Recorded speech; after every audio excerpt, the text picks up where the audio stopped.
I am Ferdinand Marcos, and I am the President of the Republic of the Philippines. I stand today on behalf of 110 million Filipinos. Hi everyone, hello universe, it's me again. Shoutout sa inyo mga kababayan. Kaya tunghayan natin ating mahal na Pangulo. Ay, alam nyo naman yan, nandoon na naman sa Cebu. Bakit? Anong gagawin niya sa Cebu? Ayan, basahin po natin mga kababayan na bago yung panoorin.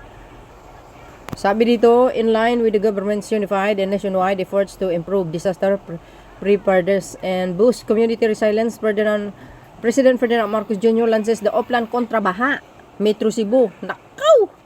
Waterways clearing and cleaning operation at Mahiga Creek near the M. Lugarta Bridge located between the cities and Mandawi and Cebu on November 21, 2025. Ayan, nasa Cebu ang Pangulo.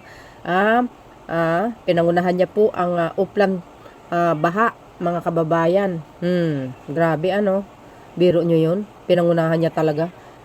The initiative is initially implemented the Greater Metro Manila Unites national government agencies, local governments, units, LGUs, and private sector partners to remove garbage and debris from river, creeks, and drainage system that have long been clogged, helping to prevent severe flooding during heavy rains. Alam nyo kasi ang isa problema sa bansang Pilipinas at sa ating mga kapwa Pilipino, hindi po sila marunong magtapon ng basura. Oo, walang disiplina yung ganun eh. Pero kung talaga may kalinga ka, mayroon kang concern sa paligid mo, marunong ka magtapon ng basura. Kasi, tingnan nyo, yung mga basura na yan, tambak-tambak. O, okay lang sana kung isang bahay. Pero hindi eh, libu-libong bahay eh. O, magtatambak ka ng basura everyday. Di, parang gabundok na ano. O, isa rin yan kasi sa mga dahilan kung bakit nagkakaroon tayo ng baha. O, ayan na. Kasama po ang Pangulo, mga kababayan. Ayan o. Hindi na natin basahin. Nang mahaba pa, Mahiga Creek is part the nearly 12 km Subang Dako Mahiga River System, a crucial waterways the extent across Cebu city's urban core and surrounding barangays that river open overflow during heavy rains because of significant silt build-up and accumulated waste the block the waterways especially around the Subang Dako Bridge. Ayan, organized ng DPWH, siyempre, Region 7, to the cleaning operation are also being conducted simultaneously and several major waterways, Butuan River, Mandawi City, Subang Dako River, Mandawi City, Kinalumsan River, and Mambaling Flyover, Cebu City, Guadalupe River, Cebu City, Mananga River, and Talisay City, Kutkut River, Municipality of Liloan, and Kansaga Brights, Municipality of Consolacion. Biro nyo yun, mga kababayan. Grabe ano. Hoy, ang daming ano yun maraming mga LGUs na pinunta ng Pangulo. Ayan. Sabi sa inyo eh. Hindi naman talaga mahilig mag-upo yan sa Malacanang. Gusto niya laging may trabaho. Sadyang masipag lang ang Pangulo. Sa mga taga Cebu, dapat laging malinis yung creek nyo, yung daanan ng tubig ninyo. Magtapon kayo ng basura sa tamang basura. Di ba?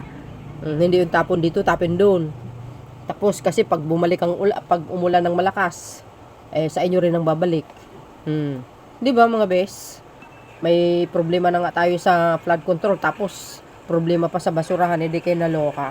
Sino ba naman na hindi di ba? Nakakalungkot yung ganyan eh. Tingnan nyo, yung uplan basura. Kung di pa gumalaw ang Pangulo, hindi kayo gumalaw. Ano ba naman yan? Kaloka. Ganyan ang may concern.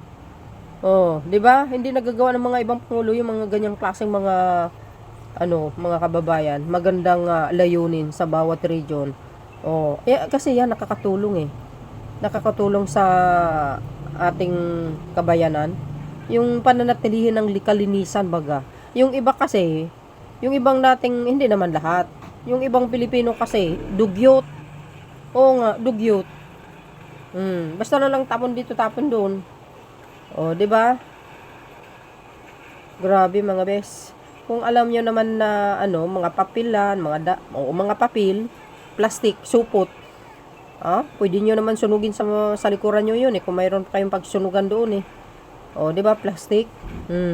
Plastic, dapat nakasiparate plastic, yung mga balat ng saging.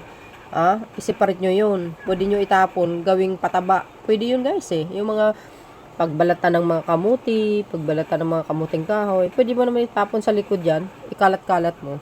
Kasi pataba din yan mga kababayan eh. Sa totoo lang. Pero yung mga papel, supot, nyo, separate nyo para pag isang timba na, sunugin nyo na sa likuran ng bahay. Malaking maitutulong yun eh. 'Di ba? Tulad niya no, nakikita nyo? Kundi pang gumalaw ng pangulo, hindi kayo gagalaw. Kailangan pa talaga mayroon kayong guide, ano? Shout out sa mga taga Cebu. Hindi naman lahat ng Cebu DDS. Maraming Cebu diyan na naka-Marcos ayan. Wow. Kasama po guys yung mga sekretary niya. Siyempre, isa sa mga binisita niya yung yung mga nasalanta ng bagyo, yung mga nasa modular house, kung kumusta ang kalagayan nila. Alam mo naman si Pangulong Marcos Jr. guys, hindi lang po yan ang kanyang pinuntahan. Yan buong Cebu yan uplan linis. Ano bang title nito? Uplan linis basura. Diba mga bes, maganda yung ganyang klase mga panukala. Diba? Saan kayo makakita niyan? Yan, si Pangulong Marcos Jr. Ayun. Tuloy. O di luminis tuloy ang yung river. Ayan. Yung iba kasi, tapon dito, tapon doon. Lalo na sa squatter area. Nako, may pagkaburara din naman mga iba dyan eh. Yung iba lang hindi naman lahat. May pagkaburara eh. Yung tinatawag natin dugyot. Iwasan natin ang kadugyutan. Wala babalik din sa atin pag bumaha yan. Di ba? Kung hindi pa pangunahan ng Pangulo, hindi kayo gagalaw, hindi kayo naloka. Shout out sa mga LGU. Umpisahin nyo na linisin yung mga creek nyo. Ang laki ng mga sweldo nyo eh. Di ba? Sayang naman. Gumalaw kayo, hindi yung puro nakaupo lang sa opisina. Ay grabe, nanirmon talaga. Hindi, ako guys. Minsan straight to the point ako eh. Hindi, ako sabihin, every month, inspection ninyo. Diba? Ang dami nyo naman mga Metro Ed dyan. Taga-inspect. Isang salita mo lang ito, inspection nyo yung ilog. Baka maraming basura na naman. Kailangan nalinisin. Patuyuin yung mga papel, mga supot. Yung papel, mga plastic. Patuyuin. Tapos saka susunugin sa pinakamalaking butas. Nako. Alam nyo, pairalin nyo lang yung mga kaisipan nyo eh. Marami kayong magagawa.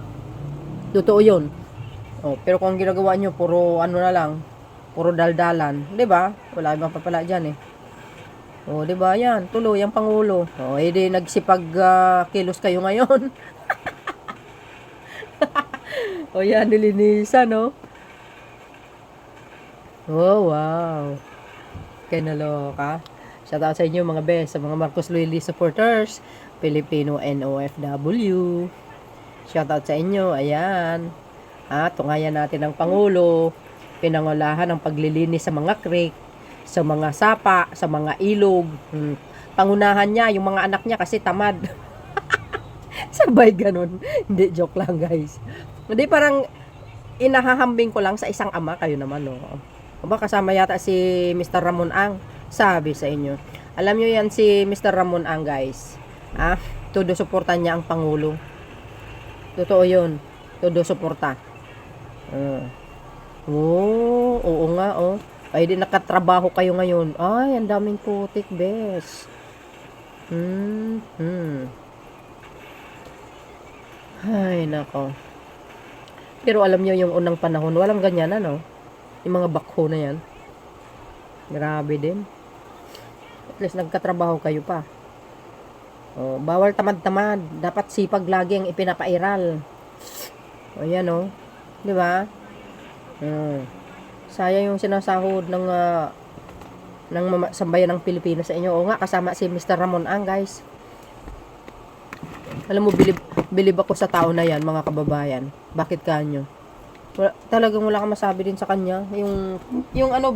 Yung kusa niyang pagtutulong sa ating Pangulo. suportado nila yan ang ating mahal na Pangulo. At saka yung yung ibang icon pa. 'Di ba? Oh. Tulad na Mr. Subel, Mr. Kevin Tan, yung mga paratang nila kay Pangulo, hindi naniniwala ang mga yan. Oo. Hindi sila naniniwala. Bakit kanyo? Kilala nila ang Pangulo Oo, kilala nila siya. Laging kasama niya sa sa mga international travelers niya. Kasama yung mga tawag dito, mga business leader kasi itong mga to kasama lagi ang Pangulo See? Ang ganda kaya pag yung magkaisa. 'Di ba? Minsan pairali ng isip. Ang dami pwedeng gagawin kaya kung talagang matalino ka. Tingnan mo si Pangulong Marcos Jr. Ang dami niyang magagandang naiisip para lang talaga sa kapakanan ng taong bayan. Bakit kaya talaga masadyang malikot ang utak ni Pangulong Marcos Jr.? Tulad yan, sa Cebu, pinuntahan niya mismo para pangunahan ng Uplan Linis, Uplan Basurahan. Pinuntahan niya pa talaga. Supposed to be yung mga LGUs, gawain nila yan Pero hindi pinangunahan niya. Para naman kahit paano magsipag itong mga ibang LGUs na tamad. Wala akong binanggit na pangalan. Yung mga LGUs, baka mayroong mga tamad na LGUs. Mga LGUs. Yung mga ibang LGUs na tamad. Di ba? Naku,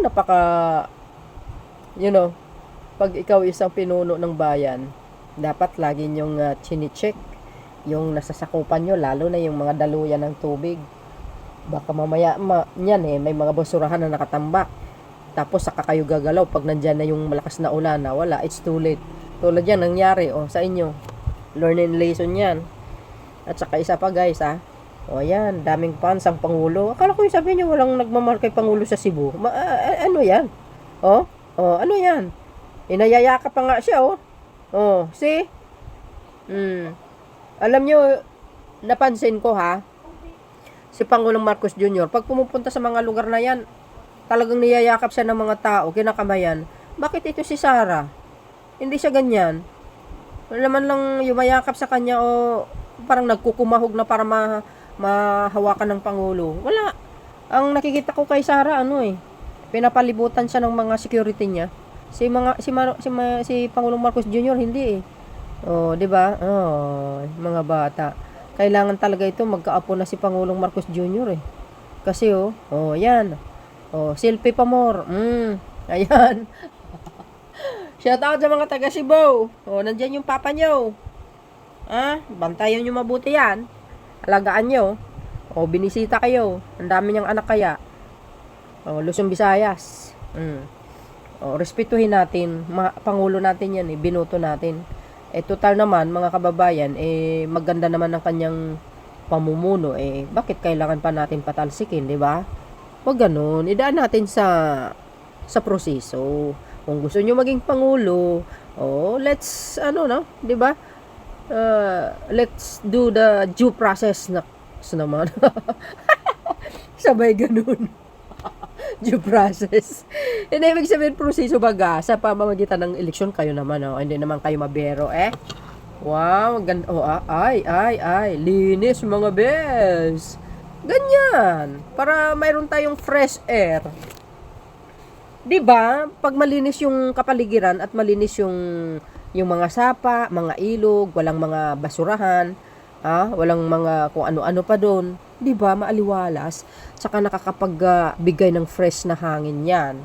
Ang swerte nyo nga ay malapit kayo sa mga ilog Alagaan nyo yung mga ilog nyo, pananatilin nyo yung kalinisan para pwede kayo maglaba 'Di ba mga beswa? Ayun. Mayroon ako napanood. May mga iba diyan. Mga ibang grupo nagrarally, BBM resign, sabi nila. Ngayon, pa-BBM resign pa kayo Ultimo yung ilog nyo, hindi nyo pa malinisan, mga gunggong. Pa-resign pa kayo. Yung ilog nyo, hindi nyo nga nalilinisan yan, pinangunahan kayo tuloy. Uplan Basurahan, pakinggan natin yung sinabi ng Pangulo. Ngayon tayo para simulan yung dredging at saka paglinis ng ating mga creek, mga river, mga ilog, lahat ng ating waterway, yung pinagdadaanan ng tubig. At ito, kung maalala ninyo, ay sinimulan namin sa Petro Manila. Dahil doon naman ang nagiging problema yung basura. At yun ang pag nagbabara dito sa at nangyayari, nagkakaroon talaga ng baha. Kaya ganun din ang aming gagawin dito dahil ganyan din ang problema. At kung titignan ninyo sa mapa, yung last time na nagbaha ang mga ilog dahil lahat ng labasan ng tubig ay barado. Kaya kailangan natin linisin ito. Nakakagulat nga kung titignan ninyo yung backhoe, wala ng tubig, ang nakapatong na sa lupa. Ibig sabihin talagang napakababaw na ng tubig. Kaya kailangan ayusin, kailangan linisin lahat ito. Tinatanong ko sa mga local official kung kailan ang last time na hinukay ito, lininis ito. Wala silang maalala kahit kailan. Kaya first time ito siguro in decades. I'm sure nangyari na itong it happened in but matagal na in decades na hindi nalinis ang ating mga waterway, ang ating kung saan nagdadalo ang tubig. At ito pareho nandito sa mga chart, kung matingnan ninyo kung ano yung magiging trabaho, saan mag-specify yung mga ilog, kung saan kami yung pitong ilog na yun, lahat yan ay dadalhin lahat yan ay pupuntahan pala ng mga ng ating mga heavy machinery para linisin yung mga ilog na yan. Kung titignan din, ito mahalaga din itong batignan. Kung titignan nyo, ito talaga ay isang proyekto na palagay ko hindi kayang buuhin kung hindi lahat ng iba't ibang ahensya ng gobyerno, iba't ibang LGU na leadership at yung iba't ibang private sector partner. Kasi kung titignan ninyo, ewan ko kung makita ninyo, yung DPWH, ilan yung units? Lahat is 287. Pero galing sa DPWH is 32 units. Galing sa LGU, 24 units. Ang private sector, yung San Miguel at saka yung Metro Pacific na tumutulong din sa atin, nandun din sila doon sa Maynila. Private sector kasama ng San Miguel at saka Metro Pacific, napakarami silang pinakamarami, 51 units. Kaya kung hindi nagsama-sama lahat ng ahensya ng gobyerno at lahat ng ating mga partner sa development, dahil lagi ko nga sinasabi, hindi kayang gawin ng gobyerno na lahat. Kailangan matulungan, kailangan matibay ang koordinasyon sa ating local government, kailangan matibay din ang koordinasyon sa private sector. At kapag nangyayari yan, nakakagawa tayo ng ganitong klaseng proyekto na magiging maganda. Ang projection natin, ang pangako sa atin, 1 year. So, ang pangako sa akin, pagka umulan ulit, hindi na magbabaha. So, mga 9 months na trabaho, bago dadating ulit ang ulan, hopefully by that time, hindi na tayo makakakita ng baha, kagaya ng nakita natin noon. Dahil lahat ng nakaharang, lahat ng parado na labasan ng tubig, ay yun ang lilinisin at hindi na mababara, may dadaanan na yung tubig palabas. Kaya yan ang project natin. Okay, I'm sure pagbantayan ninyo, tignan ninyo kung ano yung nagiging progreso at nakakasiguro ako na malaking tulong itong ginagawa ng paglilinis. At hindi ba, pagkatapos malinis ito, hindi lamang ganito yung project, meron tayong gagawin na tinatawag na Sabo Dam. Ang Sabo Dam, yung maliliit na dam na mula sa bundok pa nagsisimula at kinokontrol yung takbo ng tubig. Kasi kung minsan malaki sa damage, yung dito sa Cebu, malaking damage dahil ang bilis ng takbo ng tubig, kaya ang daming sinira. Ngayon, paglalagay tayo ng Sabo Dam, yung Sabo Dam ay hindi dam yan na mangungulekta ng tubig. Ginagawa niyan, kinokontrol ang takbo ng tubig. Hindi lang nag-iisa yan. Siguro mga 3, 4, baka 5 pa sa papapuntang pababa. Kaya yan ang isa pang hinihingi natin ngayon na ilagay sa budget na magkaroon ng pondo para hindi lamang dito sa desiltation, kung hindi pati na yung paglagay ng sabudam doon sa iba't ibang lugar kung Wow. saan dapat. Andito yung ating mga hydrologists, ating mga experts, sila magsasabi sa atin kung saan ang pinakamagandang lugar para ilagay lahat yan. So, patuloy ang ating ginagawa para tiyakin na yung mga problema na nagdudulot ng baha at kaya naman lagi tayo nag-aalala kapag umuulan, sana makarating tayo sa panahon na kahit umulan ng malakas, hindi natin inaalala na maibabaha ang ating mga bahay, ang ating mga tirahan. So that is what we are trying to do. This is what we are attempting to start now. Patuloy pa rin ito. Hindi lang for the next 9 months ito. Kahit na matapos na yung trabaho, babalikan ulit yan. Dahil magkakaroon ulit ng siltation, kailangan kunin ulit yan. Pero hindi na ganito kalaki ang trabaho. Dahil kaunti na lang ang kailangan kunin. So, that is why we are here. This is the project that we are initiating. As I promised when we started the project in Metro Manila, that we will not only go to Metro Manila, but we will go to all the urban centers and all of those areas that have suffered severe flooding in the last rain. So, yun ang pupuntahan natin. Alright, maraming salamat. Thank you very much. Magandang hapon sa inyo. Papatayo ng Sabo Dam ang Pangulo sa Cebu. Oh, tinatanong nyo kung kailan ang huling linis ng mga ilog nyo. Hindi nyo alam. Ibig sabihin, dekada na. Oh, kung hindi pa si Pangulo, hindi malilinisan yung ilog nyo. Tapos yung iba dyan, ang galing-galing magsabi, BBM resign. Ay, sus! Gunggong. Wala nga kayo na itutulong eh. Kundi pa ang Pangulong kumilos, hindi kayo kumilos. Paku, ay sus, Maria Josep Santa Clara Marimar kayo Masyado kayong arte ha. Suportahan nyo na ang Pangulo. Hindi yung aawayin nyo. Hindi naman kayo inaaway. Tinutulungan pa kayo. Binibigyan kayo ng sapat na pundo naman. Binibigyan kayo ng tulong. Yung oras ng sakuna. Ang national government nandoon. Ay, nako, kayo talaga. Ayan tinatanggal. Sige, magtapon pa kayo ng basura nyo dyan. Sermon nabutin nyo sa akin. Sabay ganun, guys. Shoutout sa mga taga Cebu. Hindi, ibig sabihin, yung mga iba dyan, hindi naman buong Cebu, oy. Yung iba dyan, mahilig kasi kasi may grupo dyan na nagrarally. BBM resign daw. Yung mga nagsasabi BBM resign dyan sa Cebu, linisin nyo yung creek nyo.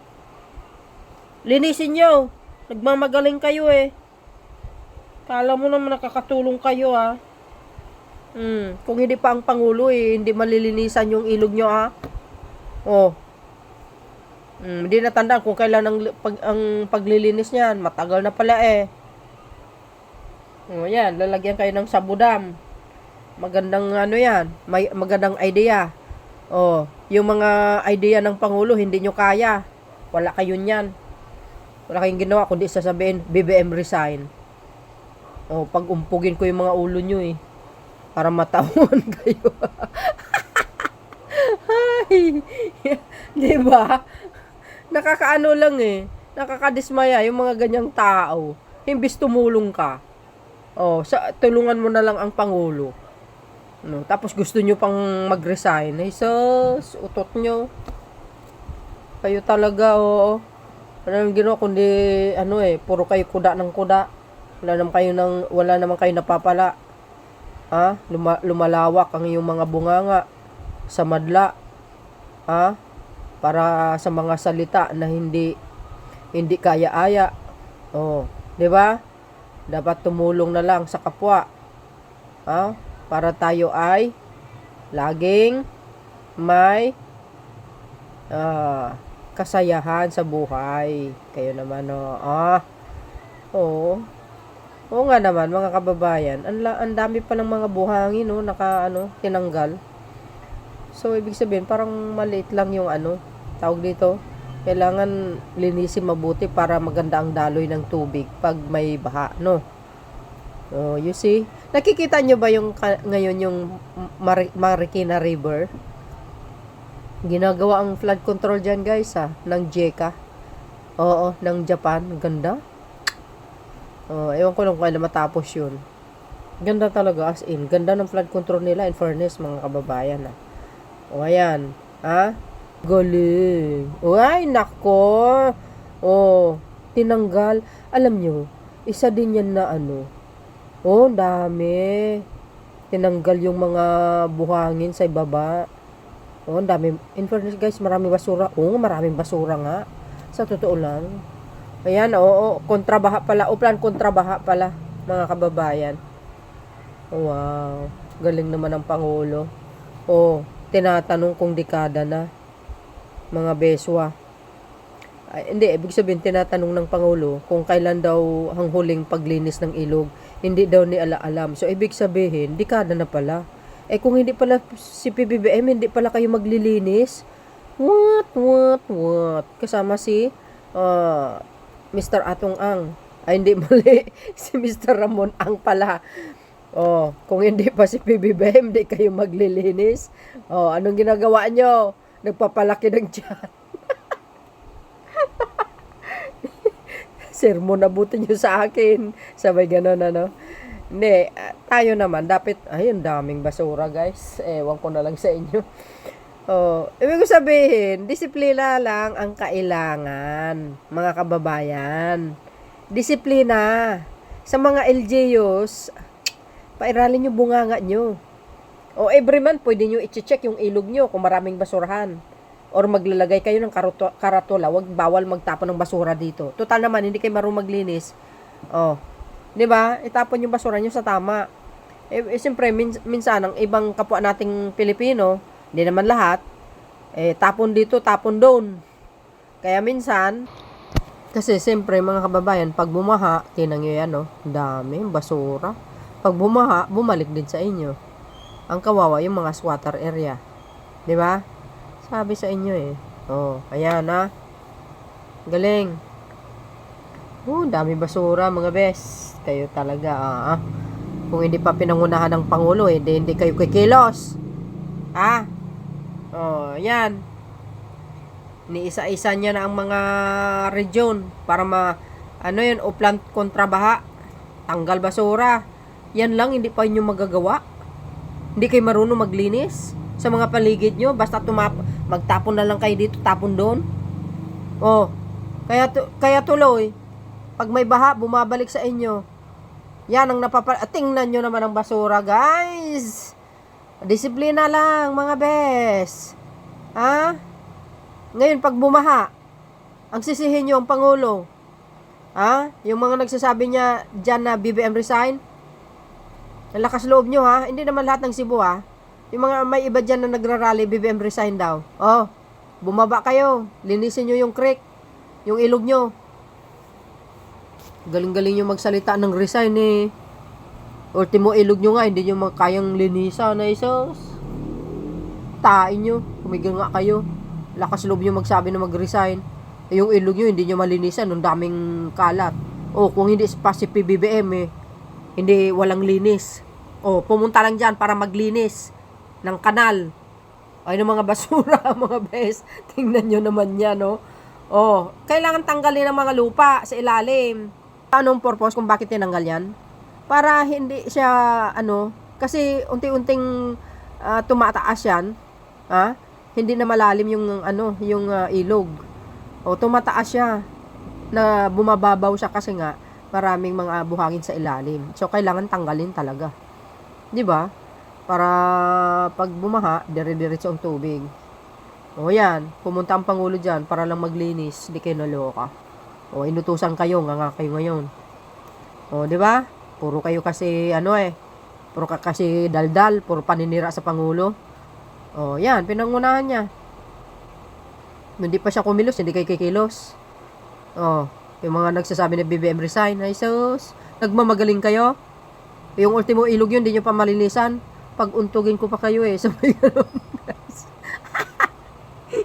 Nanirmon talaga But anyway, shout out sa mga taga Cebu. Hindi naman lahat ng Cebu DDS. Hindi po, maraming Marcos loyalist dyan. Oh, shout out sa mga taga Sigbo. Oh.